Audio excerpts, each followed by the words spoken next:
Hey, what's happening? Welcome to the Pleasure Points podcast. I'm your host, James Rohr. I am a love and dating coach, an acupuncturist, and a dude just out here trying to make a good impact on the world. So I am super excited that you're here. I had a great time with today's guest. But before we get into that, have you checked out my new website, invitinginlove.com? Invitinginlove.com. It's your resource for single people that are looking for help with their love life, trying to navigate those old blockages, reconnect you to the heart, not make those horrible decisions again. So be sure to check that out. You can follow me on Instagram at James E. Rohr. And if you're needing that extra special help, follow the links from the website, check out the masterclass, and book your free call so we can hop on, dive in, and figure out what it is that is holding you back from the love that you want. Now, today's guest is a friend of mine, Ross D. Ante. Ross and I know each other because we have mutual clients that are amazing people. Hello, Marical and Gaston. And Ross recently decided to go to acupuncture school. And this is something that I have a lot of experience with, having gone through it and been a professor as well. And I've been practicing for like 15 years. So I was suggesting that he reach out to me so that we can talk about it. And he avoided me. He didn't want to talk to me. He was afraid I was going to crush his dream. So I haven't had a chance to speak with him since he started school. So in this podcast, we dive into a lot of some of the things about Chinese medicine, why I love it so much, why he's excited about it. And then, of course, if you are interested in feeling really good and understanding why acupuncture might be good for you or what your acupuncturists are doing or what they're thinking about when they're working on you, I think you'll find this episode to be a good one. And then if you're also wondering about tapping into other energies and checking in with your kind of sensory abilities and maybe some things that you might be feeling and sensing that are in the invisible world, make sure you listen to the end where I start telling some good stories about what's happened to me clinically with some folks. And we had a really nice conversation about that experience of having the invisible become visible. So thank you as always for being here. Be sure to check it out. If you want to reach out to me, you can also send me an email at thepleasurepointspodcast@gmail.com. And without further ado, let's set the stage for Ross D. Ante. You can check him out on Instagram at The Antidote NYC. That's at The Antidote NYC. And without any further ado, welcome to the show, Mr. Ross Ante.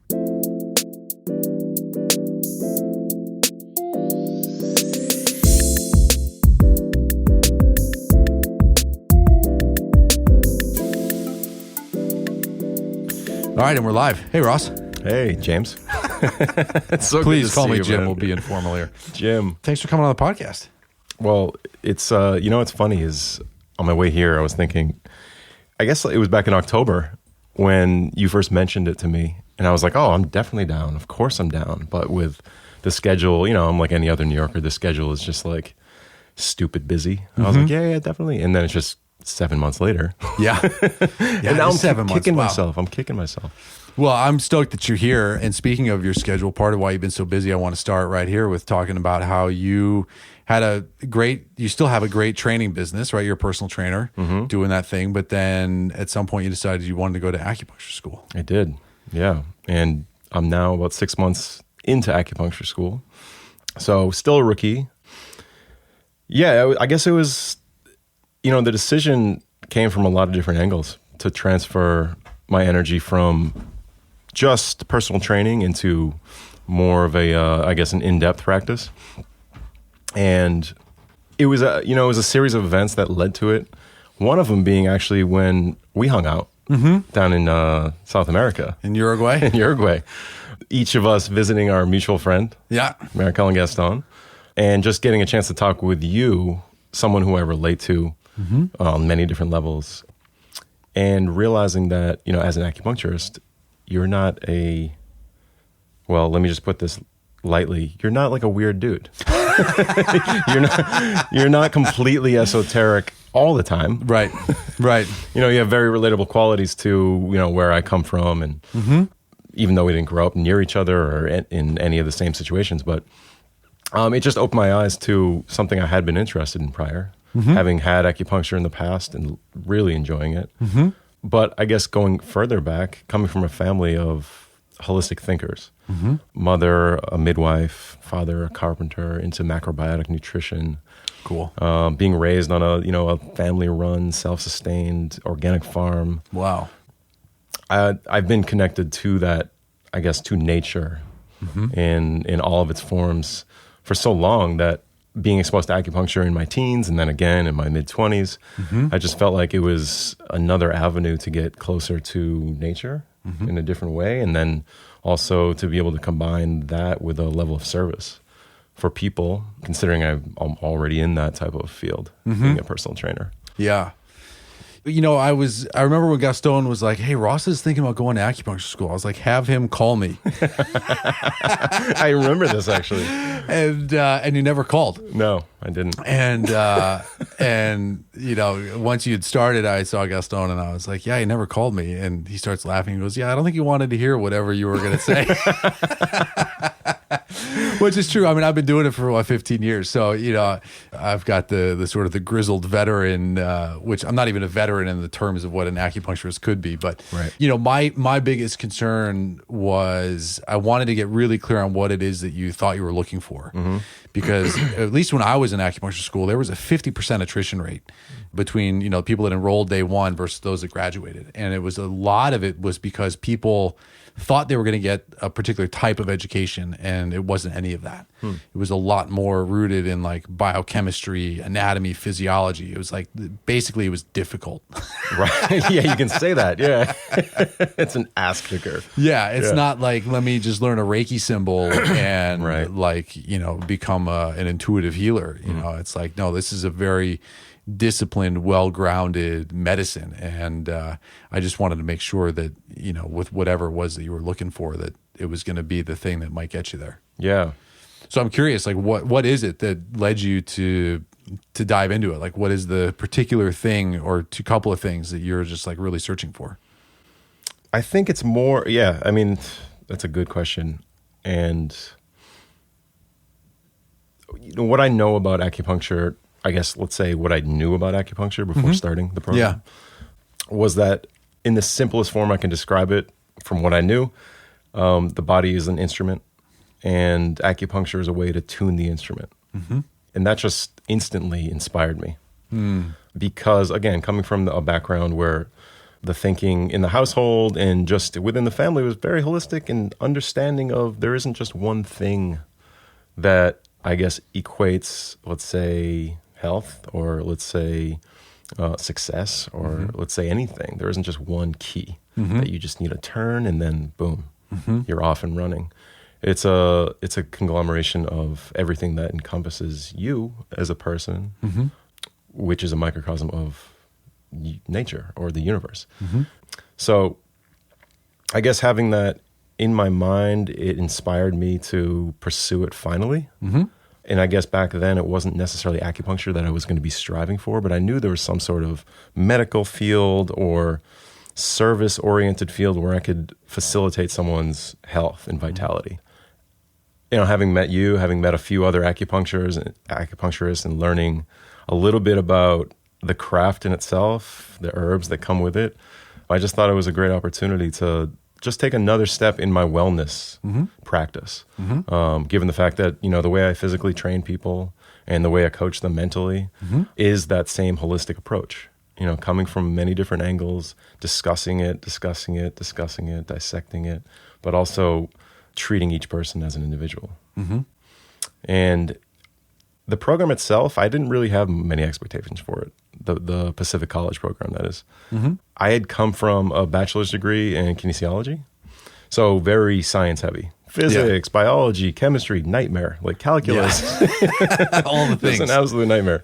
And how many times can you dissect a diver diving off of a diving board into a pool, and like what the velocity is when they hit the water, and blah, blah, blah, blah, blah. It just didn't interest me to a great extent. But having that foundation, I knew going into this program, yes, it's very biochemistry heavy, but I knew I can get through that. Yeah. I knew I had some of those credits that would transfer over, and I could, skip some of that stuff. But I knew I could kind of hack through that, if not excel at this point. Yeah. So I just thought, here's a good challenge. Here's a time in my life where I have good amount of spare time, a really good, strong practice with consistent clients. Yeah, because you're training your clients from like 5 to 9 in the morning, right? So you can have like pretty much a full day. Sure, before yeah. you even start. I mean, before you even get to class. Yeah, that's the beauty of. Yeah. And I don't do that now. That's Yeah. nuts. That's actually insane. But no, I'm fortunate enough to have clients who are flexible. Yeah. Operating out of Tribeca in Williamsburg. Yeah. Those clients are generally flexible, or they are very regimented. So Yeah. I know exactly where they're going to be. Yeah. In the schedule. So, the personal training practice is no more than 20 to 24 hours a week of actual in-person time. Sure. Any more than that, I think if someone says they work 40 hours a week of personal training, they're easily burnt out. Yeah. They're probably hating They're not life. doing something right. Yeah, it's a lot of time and energy spent. Yeah. So I just thought it was a great opportunity. I'm in my mid-30s now. Yeah. I need to use my time Yeah. that I have. I think there's an existential aspect to, getting a little bit older, thinking about mortality, and, hoping to harness a little bit more power in the process, leading towards wherever it goes. Being the process being, health and vitality, and living life to the fullest with the most energy possible. One of the things when I used to teach at the Pacific College in Chicago that I would talk about when I was teaching the points program, which is early on in it's like a 4-year program, or just under 4 years, at least when I did it. And so to get access to these students within that first year, one of the things that I would talk about is that what I thought was the most important part of their education was committing to a transformation where they allow themselves to begin to see the world in terms of chi, in terms of yin and yang. That if you're just understanding the concept, but you're not really living it, then you're not getting it. And I remember I had concern for students that were part-time students, that they may not, without that full immersion, they may not actually get that shift where they are looking at their environment, or they're looking at, foods and whatever they're doing in terms of hot and cold. And that if you like really dive into it and allow yourself, like when you start looking around and you start saying like, oh, I don't like the chi of this food, then that it's like, it's in you. It's like dreaming in another language, When you start dreaming of getting acupuncture, then you're in. Right. Right. Because otherwise it just lives in the world of like a theoretical concept, but when you start to really embody that, it becomes something different. You're like living the medicine. Yeah. Yeah. I'm in that process now, right? Sure. Of kind of transferring some of that thinking. What's interesting about the chi is that I've yet to come across anybody yet that can explain it in a way that I guess, like, let's call it like Westerners would be able to say, oh, I get it. Yeah. There's like you said, there's no way to just kind of like dip in and be like, cool, I tasted that and it was really good. I want some more, but not right now. It's like, no, you are it. So, yeah. So understanding it is so difficult. It's so complex, and it comes from all of your experiences and all of the weather patterns and all of the traffic patterns and that agitation you had on the street when someone cut you off. That affects the whole dynamic within the body, which is the chi, from what I understand. Yeah. Yeah, it's nuanced. I mean, that's why we call it chi. Right. That's why it doesn't have translation, and calling it energy just doesn't quite get there. You know, it's both something that's experienced and also invisible. My favorite, I did one of the first podcasts that I did, actually, I just spent like 15 minutes talking about this particular issue because it's so pivotal to how I see the world. And so when I'm looking at things, or, talking about even channeling or, sensing energy of, the intuitive things, it's like, there's kind of a chi, there's an energy, there's an impression that's made.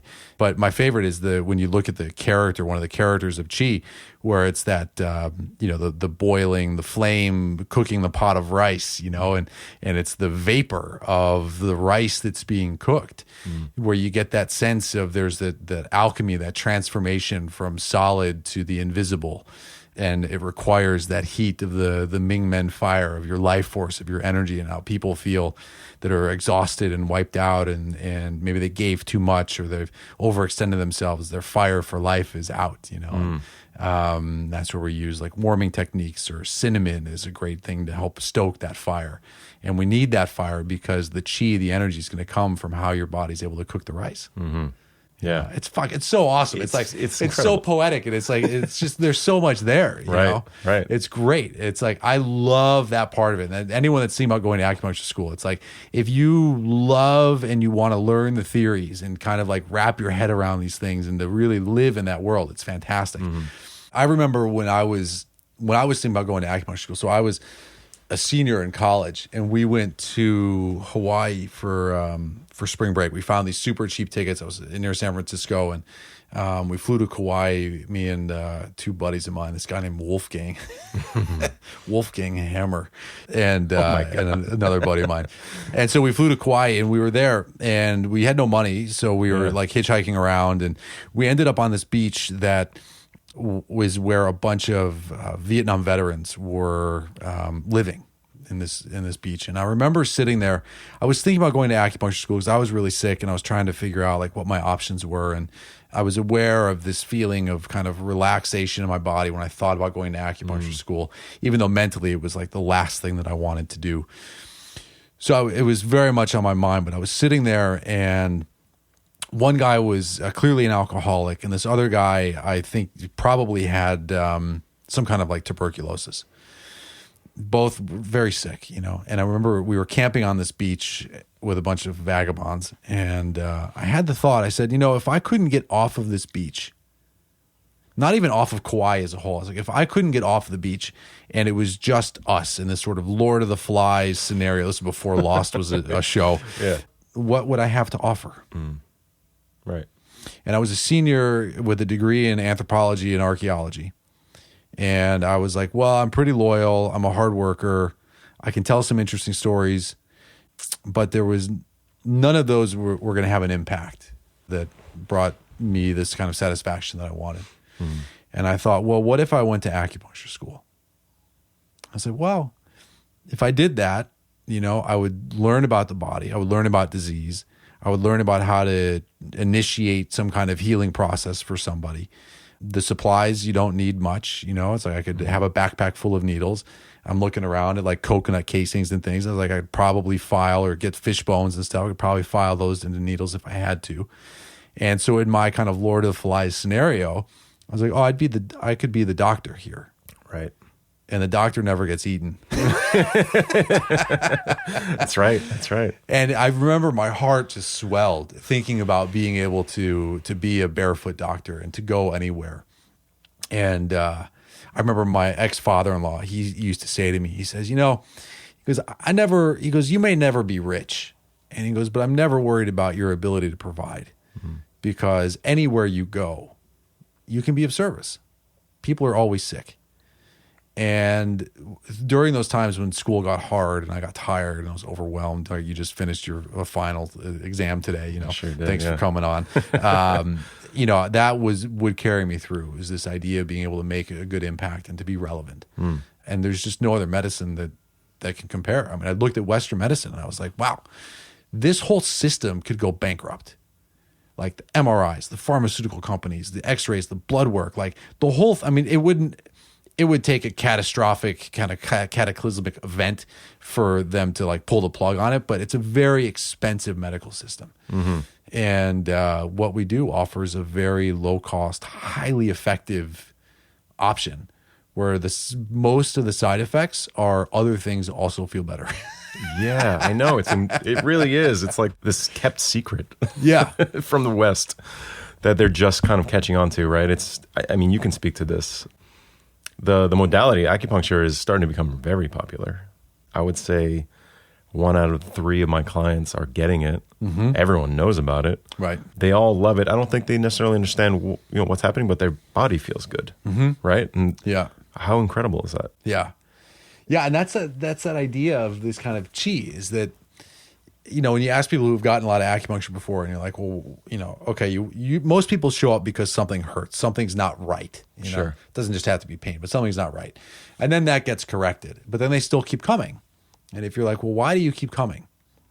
What I've encountered is that the answer is something along the lines of, well, I just feel better. Yeah.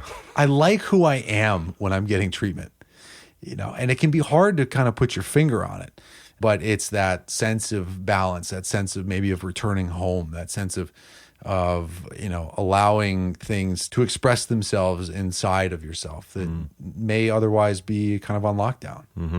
And I think that our job as a practitioner, this is the thing that I keep thinking about, even with the coaching and stuff, especially with the coaching, is like we get to be a witness.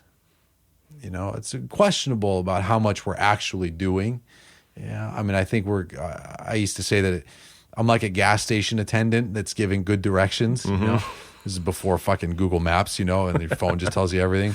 I remember, you pull over to the gas station, be like, hey, where's this place? Like, oh, I got to take a left and a right. It's like the needles are basically doing that. It's like, well, we know if you move this energy here and this one here, like you're going to feel better. You're going to feel better way faster. And you're going to actually get to the destination that otherwise you may not. Right. But to really just kind of sit with somebody and to be a witness and to say, well, I see you. And acupuncture teaches you how to see. Right. And I like how you say that it felt like kind of coming home. It's like that's a great spot to be. Right. Yeah, it feels good. I mean, I was just home for Thanksgiving. Actually, not home. I was in Chicago, where my brother lives, but we all congregated there this year. Yeah. He's having a tough time. He deals with his own mental issues and depression and things like that, but he keeps a great spirit. And so we all congregated around him, and I had just started school in September. And, everyone in my family is extremely supportive of this, and everything, but of this in particular, because they've all experienced the benefit of it. So as soon as I broke the news to them that I was in school for this medicine, I could literally see everyone at the dinner table just perfect. Now we have someone in our life forever, that's going to be able to provide and offer this type of influence, because they know the type of value that it brings. Yeah. So it makes me excited to just be able to go home with that literally and treat, on the holidays. And that's kind of an offering that I can bring. Yeah. It's great, isn't it? Oh, it's wonderful. Yeah. It's so nice. Barefoot doctor. Because not everybody wants to do a bunch of burpees. Oh God, I give up burpees long ago. It's funny. Yeah, it's funny. I started collecting more fitness clients who are a little bit more broken. Oh yeah? Yeah, a little bit more complex. Yeah. And who need a little more tender loving care. Yeah. A little kind of foundational stuff. Yeah. Burpees can come. Sure. At any point, but I heard I had the opportunity when I used to work in Miami to listen to this professor. I think he was an exercise physiology professor down at UM. And if I remember the story right, his experience was that he saw that when his mom got sick and she was stuck in a wheelchair, her health declined precipitously. And his take on it was that the moment someone loses the ability to stand up on their own power, they're fucked. And so he started doing all this research, and he came up with a specific exercise and showed that he said, any kind of trainer that's working with the geriatric population, the number one thing you should be concerned about is strengthening the muscles that involve them going from sitting to standing on their own power. Absolutely. And that when we're looking at longevity for people that are, kind of in decline, that is the greatest predictable factor. Sure. Is the ability to get up on your own. Right. Yeah. I completely agree with that. And you think about in your daily life, what do you do at least twice, 3 times in a day, especially if you're a female? Right. Is you sit down on a toilet. And if you're in your elder years and you're not able to do that, yeah. Yeah, that can be a lead to a lot of problems. But yeah, so I think, there's probably a series of movements. Not probably, there definitely is a series of movements out there that I think every human being should be able to do proficiently. And that's not my own dogma. I just think that human beings, because we're upright and we have to deal with gravity in that upright posture, we have to be conscious of how we hold ourselves, right? And I don't think it's becoming of the human being to just think about that all day. Walking around stiff as a board, shoulder blades, like a ballerina, walking without any movement and deviation up and down. I just don't think that's the way people want to live their life. So training those habits in, training those movement habits in is so essential for general health, but also, I guess, subconscious confidence. You know, being able to walk through life and not feel weighed down by something as simple as gravity, you know, can really lead to a lot of stress saved, right? And just a lot of cached energy that really can come in handy in situations like this when you want to be, you know, you want to talk to your friend and like educate whoever the listeners are and entertain them. But, you know, furthermore, I think if you have a partner and you're out for, let's say, 10 hours a day, if you're in New York or you go to work, you go to lunch and this and that, and you're constantly weighed down by your lack of physical stability or just like movement proficiency, you come home to your partner, it's not that endearing to be completely exhausted, right? And to be completely drained. So I think that's, you know, movement and physical stability and just physical conditioning is such an important part of being a human. That it's more than just a six pack and a nice looking chest on the beach and being able to run a mile in 4 minutes. You know, that's complete filler. I think that's probably 2% of the value. One of the things that I've been amazed at over the years of practicing and working with folks is the power of the physiology and just like the power of posture. That, you know, if you're feeling kind of down, not feeling so good, it's like standing up straight, pulling your shoulders back, taking a deep breath, engaging the physiology, letting your body do the work for you to change the mood. You know, it's like the same. It's not the same, but it's this other idea, like what's really popular now with Marie Kondo and people cleaning out their fucking apartments and stuff, going through their closets. That, you know, if you're stuck in a mood, you can try to like affirm your way out of it, but you could also just engage your physiology and stand up taller. Maybe bounce a little bit, do a few squats, you know, or it's like, you know, clean out your closet, you know, like stick with the stuff that's tangible and then let the kind of the quote unquote invisible take over to help you feel that much better. Instead of just sitting there being like, oh, I don't feel good. I don't feel good. I don't feel good. It's like, well, like what's your posture when you don't feel good? And when you think about how do you want to be in the world, what is your posture there? You know, are you standing taller? Okay, cool. Stand taller now. What happens? Amazing. You know? Yeah. And it's like, oh, I feel better. Oh, shit. It sounds so simple. It sounds so damn simple. And it's true. I think that's such big picture thinking, but giving very like detailed and simple instructions to access that big picture world. Right. And that sounds a lot like acupuncture, actually. It was when you're working on somebody and you're just kind of, again, tuning them up and making sure that the energy is flowing through the right places that they can go and interact with the world with a different perspective or just a fresh feeling. For sure. Oh, my God. For sure. Yeah, it equates to so much, I guess, successful thinking or feeling. Right. You know? One of the things that I that I felt called to talk to you about is, you know, what is your relationship these days to your intuition?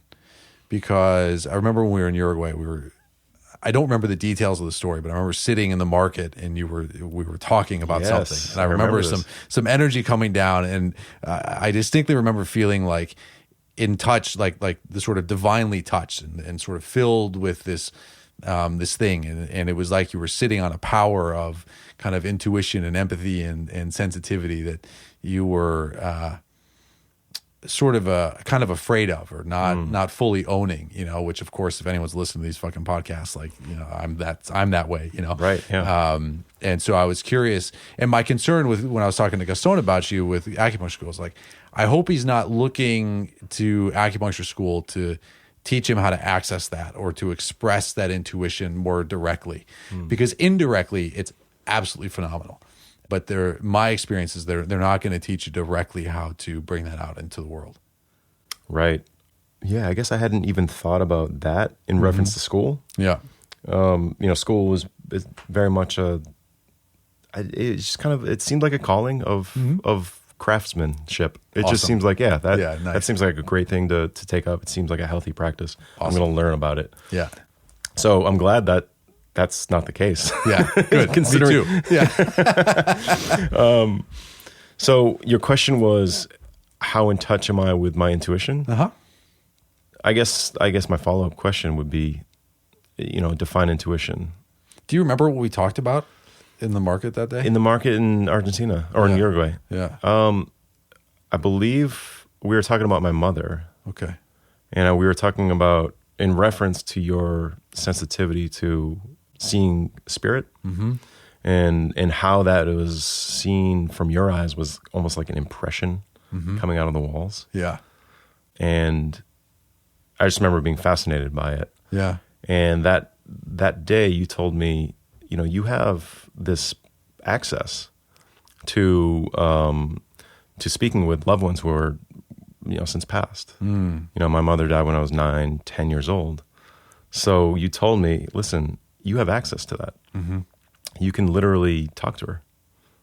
Lying in bed at night, you can have a conversation with your mom and say the things that you've always wanted to say to her, or ask the things that you've always wanted to ask her. And I thought, like, wow, this guy is amazingly out there. But I love it. I'm listening. I'm absorbing it. Clearly, I remember it. Yeah. And actually, that night, or was it that night? Soon after, whether it was that night or, I was like, all right, I'm gonna try that. I'm gonna practice that. And so, do I remember the conversation? No, but I remember lying in bed, eyes closed, and just asking, "Hey, how are you?" Yeah. It's been a long time. And I remember dreaming of my mother that night. Yeah. Nice. Yeah. I do remember that. And I remember how powerful it was. But I also, like you said, I think there's a certain, I don't want to call it fear necessarily, but I do think there is a hesitation to pursuing it for whatever reason. Yeah. Yeah. Maybe this is why I'm here. Yeah. Yeah.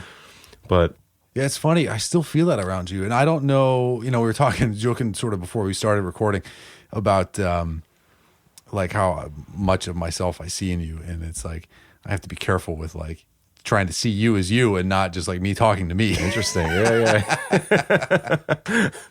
This should be a vlog. But it's like, yeah, it's the whole thing. But I still see that. And every time I think about you, I think that. Is just like I see you on this I don't even know how to describe it. It's just like, there's this hill full of like surrounded by energy, and you're there and you can communicate with these things. And I'm always just kind of curious, like how far along, like how is that occurring to you? And so I feel called to share just a couple of stories with you as we kind of like wrap up here that I don't know. Whatever. I feel called to tell you. So I'm gonna tell please. By all means. So when I was in acupuncture school, I was really I shut down a lot of the intuitive stuff. And I said, I'm in school here. I'm going to just learn what school's teaching. And I did that up through like maybe my last 6 months there, where I was in clinic. You start doing like more needling and stuff, and you're in clinic and doing the rotations. And at one point I was like, maybe I need to like flip the switch and just start paying attention to these other things again, And one of the times that I did it was in the needle class, we were in clinic. I was needling a patient, and I said, I used to have a teacher who said, put your awareness on the tip of the needle, as you're putting a needle in. And I was like, okay, I'm going to do that, but I'm going to like put all of my awareness into the tip of a needle. Right. And what I saw was like, it was like everything changed. This is only like I dropped a bunch of acid all of a sudden, and it's just like different. And I put the needle in, and I plunged it into the point, and energetically what I saw where the needle was, and then I saw this like glowing green orb, and the needle missed it, right? And I was like, whoa, this is crazy. And so I pulled the needle back out, like just a little bit, and redirected it. And when it hit the orb, when it hit this green ball under the skin, I could feel like a twitch through the needle. And then the patient was like, oh, I feel it. Yeah. I was like, oh, that's so cool. And so then I started doing that like in other places. And then when I was looking for the points, I would just try to I would feel for when I might see this kind of like green thing, this like little ball. Right. And I was like, well, that's really cool. Yeah. And then when I was in clinic years, like after I started my practice, man, I remember it was like yesterday. I was sitting there. I had this patient come in who I'd seen a bunch of times before, and she comes into the treatment room, and I look at her, and all of a sudden it's like she's glowing like a Christmas tree. Points just light up all over her body. Wow. That's amazing. And I was like, holy shit. I was working with this hospital system, right? It's like super conservative. I mean, they had an acupuncture clinic, so it was, outpatient stuff, but it was like, I was like, whoa, and this woman she'd been very sick. She had fibromyalgia, she had Sjogren's, she had all sorts of things, but she's like glowing like a Christmas tree. And so I'm looking at the points that are glowing, and I'm trying to understand what is the sequence, what's happening here. And, it didn't make sense. I was putting it through the traditional Chinese medicine theory. I was trying to understand it from what little I knew about 5 elements, and nothing really made sense. So I ignored it. And for the next week, 2 weeks, 3 weeks, she came in and the same points were glowing. And finally, I must have been like, 8 months into my practice, everything was still fresh. And I was like, well, I guess I should just try. I'll just needle these points and see what happens. So I needled. And she was okay with that. I didn't tell her. Oh, no, I didn't perfect. tell her. Yeah, I was like, we're gonna just do a little something different. Yeah, program.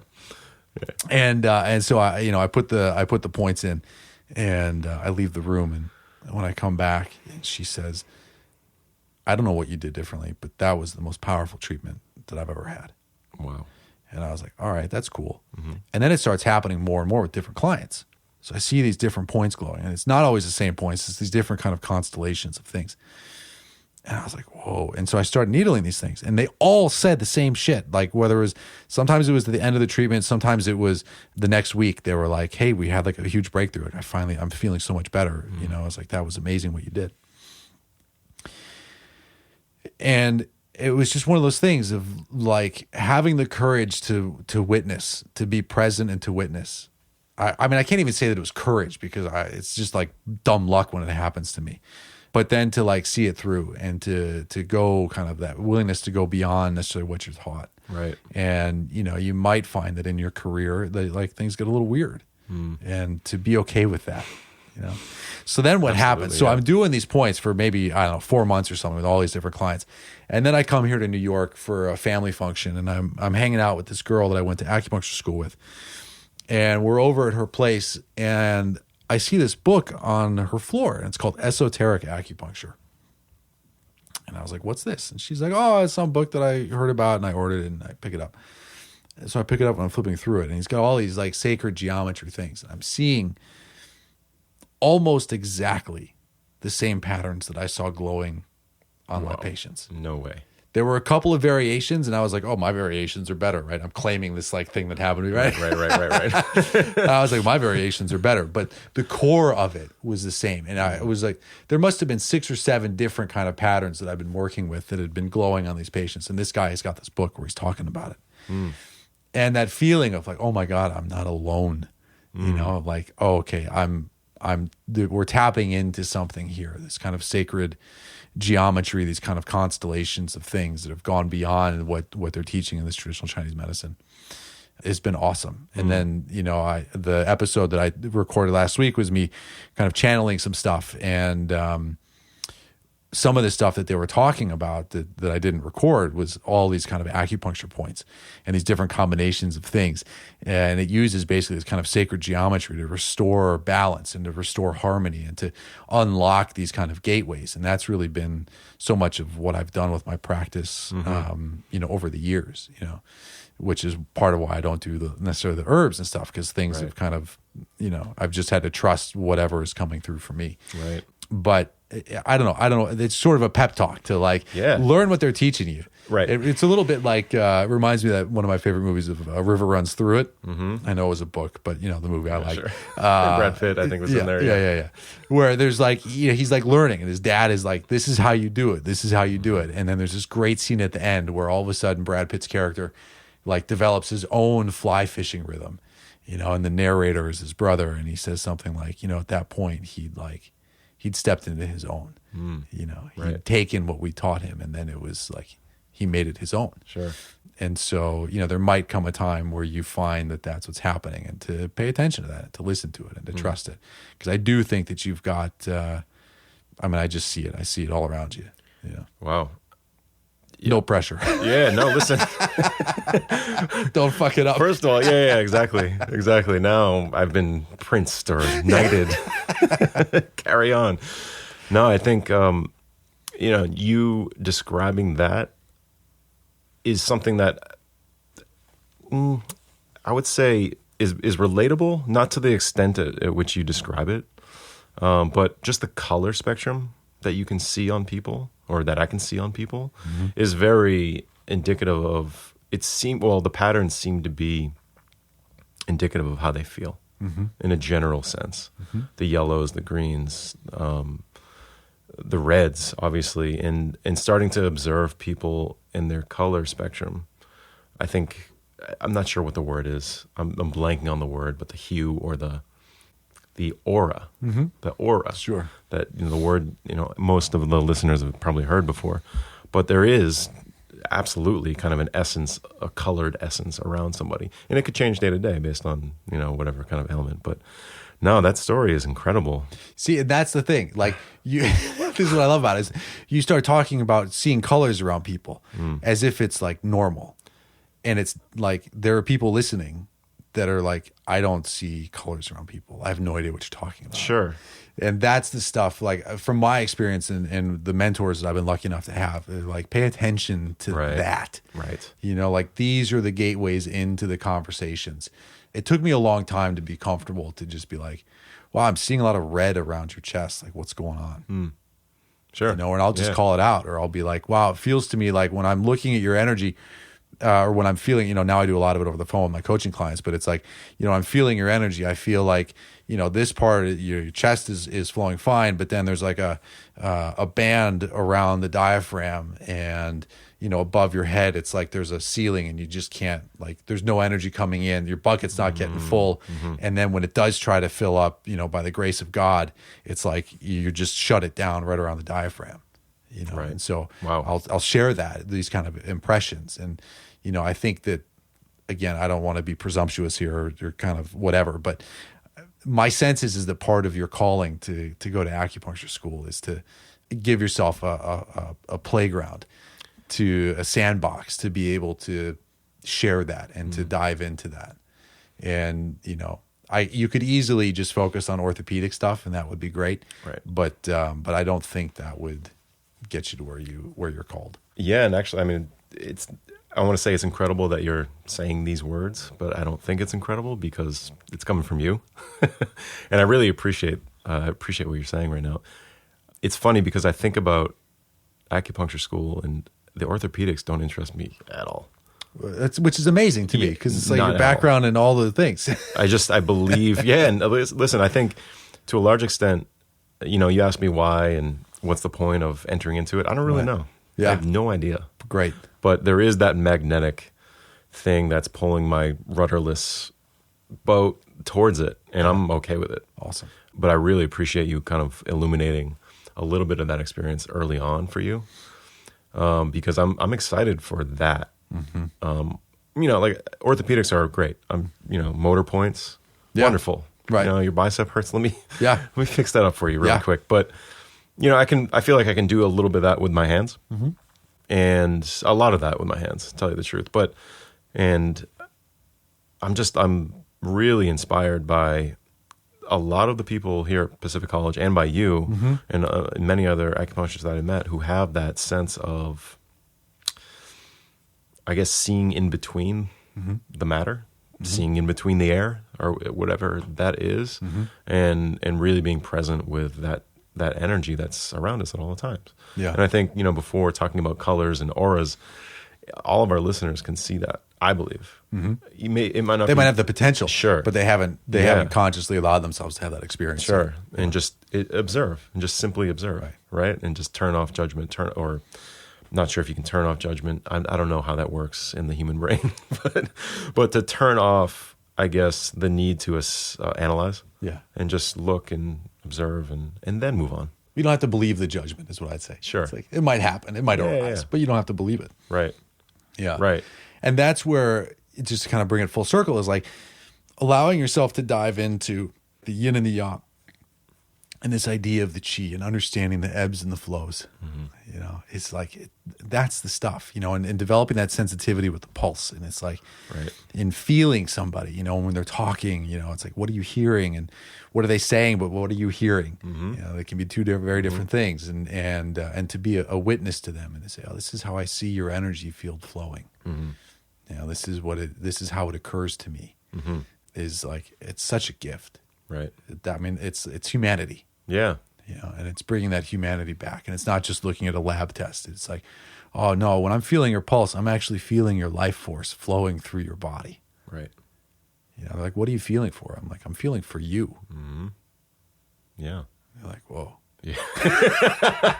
Yeah. Interesting. Are we gonna be done? No, usually, it's like, well, I'm feeling for your chi, you know, but it's like underneath, it's like, I'm not feeling you. Yeah, no, it's oh my God, that's so exciting. It really is. Awesome. I'm stoked, man. I'm really excited for you. And I just think there's such a need for that communication with people, like especially whoever's listening right now.